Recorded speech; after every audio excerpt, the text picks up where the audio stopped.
Well, good morning and welcome to the Morning Report. My name is Willie Lawson. The Morning Report is a production of fightbackmedia.com, fightbackmedia.com, fightbackmedia.com, and fightbackmediatv.com. I trust that you are well this glorious, and I do mean glorious morning. It's a little chilly, but it's a 4 day week, 5 day week, six, I don't know. It's not a full week. Actually, my wife and I are actually taking Thursday off. Um,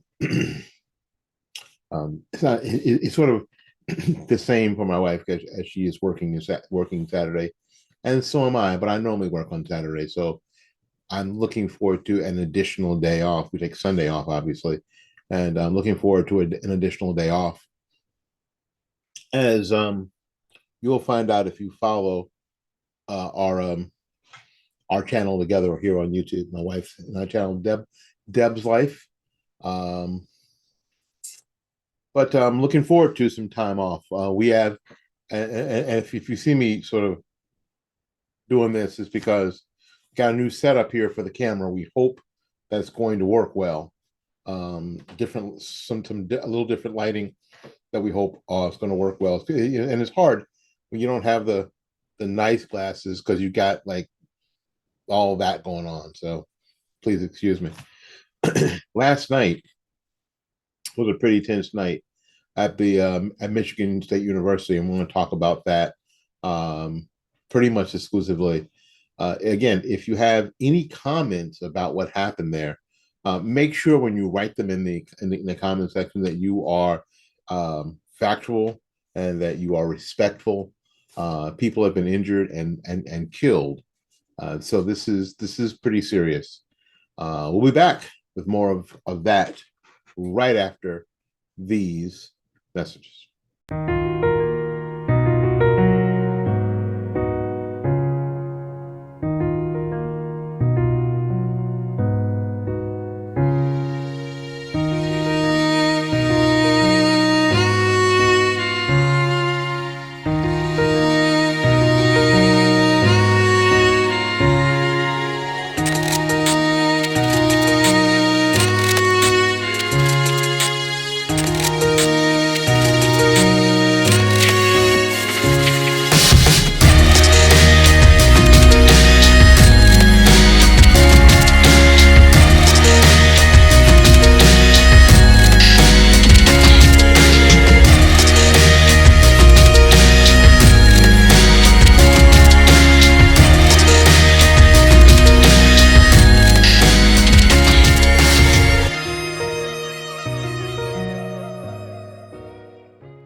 Well, hey everybody, my name is Willie Lawson, and you guys know that I do a lot of stuff on the internet.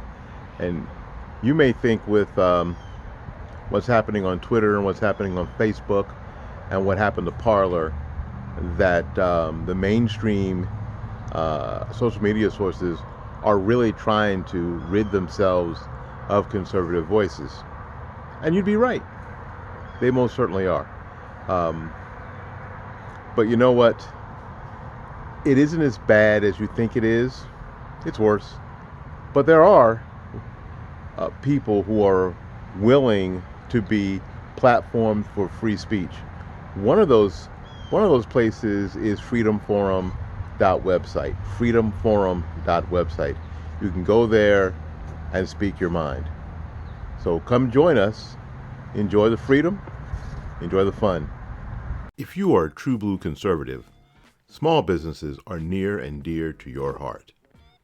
They are the lifeblood of our life and economy. I believe this, and that's why my florist is not a website or phone number. My florist is Bloomingdale's Flower Shop, Tampa's premier flower shop. At 11618 North Florida Avenue here in Tampa, Florida, and at 6835 State Road 54 in Newport Richey. Call Christine at 813-933-1942 and at 727-232-6900. She can also be reached on the web at www.bloomingdays.com.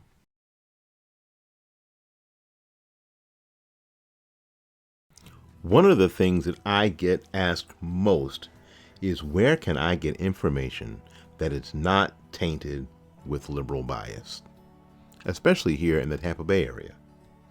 Well, now I have the answer. tbctampa.com, a website by and for Tampa area conservatives. Tampa's leading conservative voices speak freely at tbctampa.com, and you can too. So join the fun and enjoy the freedom at tbctampa.com.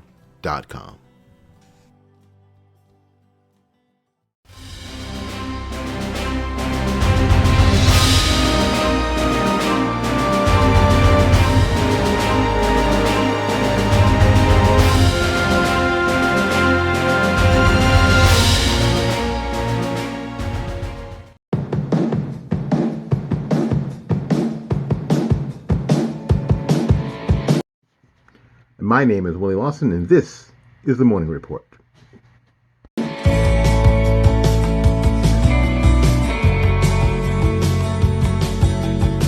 All right, we're back. Again, thank you so much for spending some time with us today on the Morning Report. Again, the Morning Report is a production of fightbackmedia.com, fightbackmedia.com, fightbackmedia.com, and fightbackmediatv.com.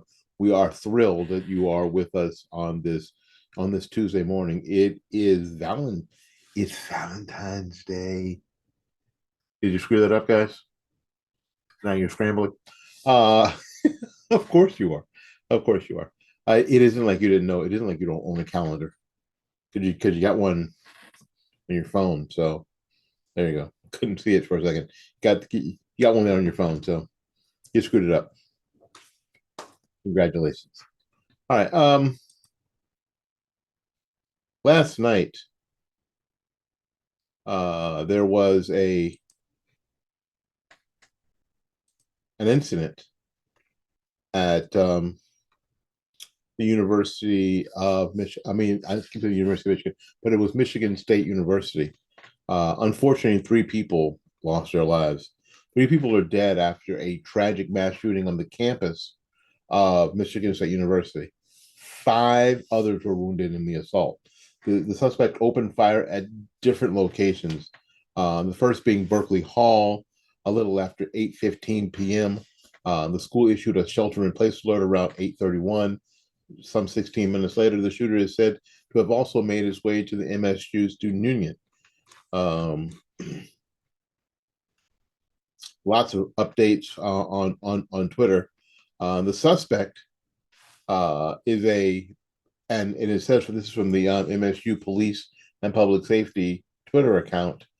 The suspect is a black male, shorter in stature, red shoes, jeans jacket wearing a baseball cap. That is navy with a lighter colored brim. That's what they have. The school has canceled classes for the next couple of days and told its students to stay away from campus during this time. So if you weren't on campus, they told you to stay where you are. The suspect was still at large, and again was supposedly a black male, shorter in stature, wearing a red shoes and a jeans jacket and a ball cap. From MSU, the gunman opened fire at an academic hall on Michigan State University's campus on Monday evening, leaving 3 people dead and 5 others wounded. The suspect, described as we did before, was still on the run as of 11:40 p.m. All 5 wounded victims, some of whom have life-threatening injuries, were transported to Sparrow Hospital for treatment. Hundreds of law enforcement officers from several different agencies were involved in the search of the suspect on MSU's 5,200-acre campus. The FBI, ATF, Michigan State Police, and other agencies were assisting on campus. The FAA implemented temporary flight restrictions over MSU campus through Wednesday. I don't know why. Thoughts and prayers are with the victims and their families. Though we're not sure, but though I'm sure that what will shadow everything including the work of law enforcement, is when they apprehend the individual. There will be a call, of course, for more gun control, which will not happen.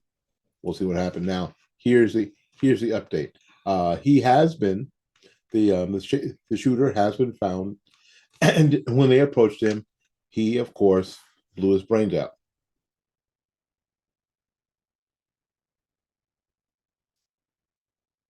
He of course blew his own brains out.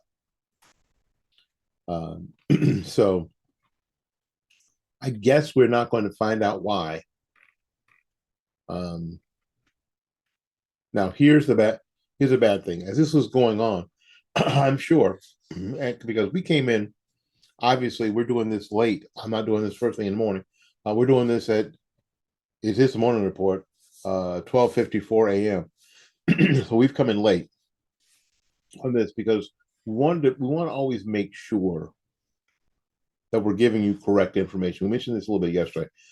It doesn't do us any good to be first and fast and wrong. It doesn't do us any good to be first, fast, and false. So the idea is to see how things play out. Wait a minute, check the facts, see what's going on. But unfortunately, there were some in the immediate aftermath of this horrible thing, used as a way to spread false information in an attempt to paint the shooter as, of course, a white supremacist, because that's the buzz phrase that gets certain eyeballs to their websites, and of course to their TikTok pages, and of course their Instagram and Facebook pages. Right? That's how they do it. And I'm not going to share any of that stuff with you. Because they went viral within an hour after the first shots were fired. So as not to further defame people who are being targeted by them, pictures of three men walking down the street were also being spread to suggest that there were three shooters. This was also incorrect. The shooter, who was described again as a short black male with red tennis shoes, has not only been found, but has committed suicide. Has shot himself in the head. This is from John Basham. See what time this tweet came out. It came out at midnight, which was 47 minutes ago. That the suspect, Michigan State shooter, approached by police, shot himself in the head. The handgun was recovered. CPR was in progress. There was no pulse. So we're guessing at this point we don't have any updated information. Some 47 minutes later, that this person is no longer alive. You can shoot yourself in the head and live. Doesn't happen very often, but apparently this person has committed suicide, and so we will probably not know unless later there is some manifesto. And normally these guys write some manifesto that is suspect to start with, ranting and raving about Lord knows what. So the chances of us actually finding out why this happened are probably not going to happen. We're probably not going to know why this guy did this stuff, which is why it is important that we stay focused on the things that are important. Yes, there are going to be massive calls from the left as soon as the sun comes up, because they have no compunction about standing on the bodies of dead people, screaming for gun control, like somehow making it more difficult for me or you to get a firearm would have saved one life here. I don't know the particulars of how this person got a firearm and ammunition. We don't know. It's Michigan, so it couldn't have been that easy. So we don't know, but we're going to find out. Again, take a breath, take a beat, take a breath before getting onto social media tomorrow and making all sorts of outrageous claims and comments. Let's just wait to see what law enforcement finds, if anything, before we start making all sorts of ridiculous claims and getting involved in all sorts of back and forth with people on the left. How about that? That would be probably the smartest thing to do. Let me see here. Okay. So again, that would be my suggestion. All right. We take a little break. We're back with more of the morning report right after these messages.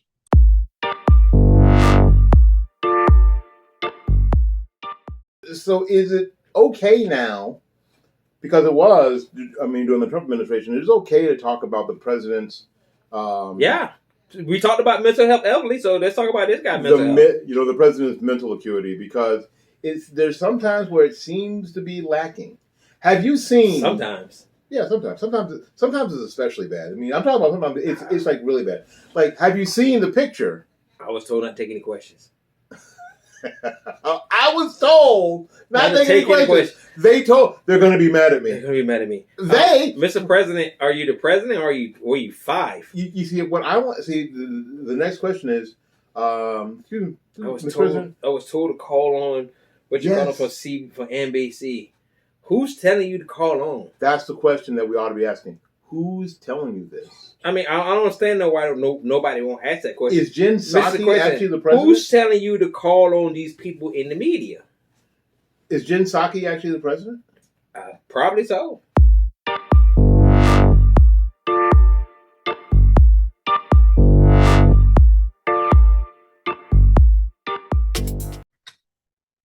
All right, welcome back. Welcome back. Again, my name is Willie Lawson. This is the Morning Report.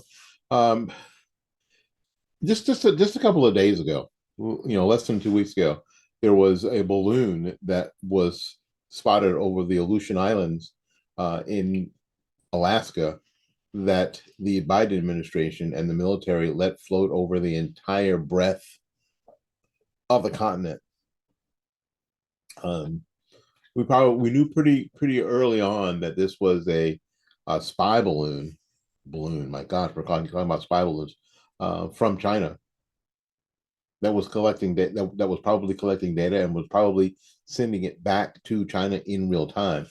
However, the military apparently thought it better to shoot this balloon down not over land, but over water, over the Atlantic Ocean. Let me tell you, for those of us who didn't do all that well in geography, especially American geography, the Pacific Ocean is over there on the left, and the Atlantic Ocean is way over there on the right. There's a whole continent in between those two oceans. And the United States, where you live, is where this surveillance balloon flew before it was shot down. Was it collecting data? Yes. That's pretty sure that it was collecting data. Could we have stopped it before that? Yes. Why didn't they stop it? They were afraid. They said they were afraid if they shot it down, it would fall and hit somebody on the head, cause damage. But they wanted to make sure they shot it down over water, so it was less likely to fall and hit somebody on the head. However, since then, there's been a plethora of this sort of activity. Over the past 3 days, in an unprecedented fashion, the United States military shot down 3 flying objects. One was in Canada, the other 2 in American airspace. I guess we didn't care then. I think we found out that if we shoot them down, if they fall on somebody's head, well, so what? According to the National Security Council Coordinator for Strategic Communications, John Kirby, the still unidentified objects were shot down because they were flying at altitudes that presented a potential threat to civilian or commercial aircraft. As we have said, we do not assess that the most recent objects posed any direct threat to people on the ground, and we are laser focused on confirming their nature and purpose, including through intensive efforts to collect debris in the remote locations where they have fallen. In each instance, we have followed the same basic course, Kirby said, and Kirby is, of course, involved with the National Security Council for a council coordinator for strategic communications. That's John Kirby. And that was his statement. Kirby told reporters Monday afternoon, "We assess whether they pose any kinetic threat to people on the ground." Kinetic threat. That's a fancy word for if they would fall and hit somebody, right? Silly. We detected none. We looked at to whether they were maneuvering and had any propulsion capabilities, and we saw no sign of that. And we made sure to determine whether or not they were manned. They were not. We did, however, assess that the altitudes were considerably lower than the Chinese high altitude balloons that did pose a threat to civilian commercial aircraft, he continued. And while we have no specific reason to suspect that they were conducting surveillance of any kind, we couldn't rule that out. So these weren't nearly as high. The Chinese balloon that we talked about before was at 60,000 plus feet. These were considerably lower, apparently, and I don't know how low. Later in the day, that was yesterday, Defense Secretary Lloyd Austin told reporters that administration officials don't know if these objects were collecting intelligence, like the Chinese spy balloon that Biden allowed to traverse the entire breadth of the nation was doing. Here's what they said: we will evaluate each and every event on its own merits, and we will make decisions based upon recommendation of Northcom NORAD commander, the chairman of the chief joints the Joint Chiefs, and they'll make recommendations to me, and I'll evaluate and make recommendations to the president, Austin said. Again, these three events, each of them presented a risk to safety of flight. We don't know if they were actually collecting intelligence, but because of the route they took, out of an abundance of caution, we want to make sure that we have the ability to examine what these things are and potentially what they are, what they're doing. Further, none of the debris of the objects that were shot down has yet to be recovered. Are we going to see what it is? Or are we going to be told? My guess is we're going to be told. My guess is that if you look at what we've been told in the past 3 years, 4 years, it's going to be problematical. Don't you think? It's going to be problematical. My name is Willie Lawson. This has been the Morning Report. The Morning Report is a collection of fightbackmedia.com, fightbackmedia.com, fightbackmedia.com, and fightbackmediatv.com. Until we see you again, go out there and learn something, love somebody. Let me get this. Love somebody. And for goodness sakes, y'all take care of yourself. We will see you when we see you. Bye-bye now.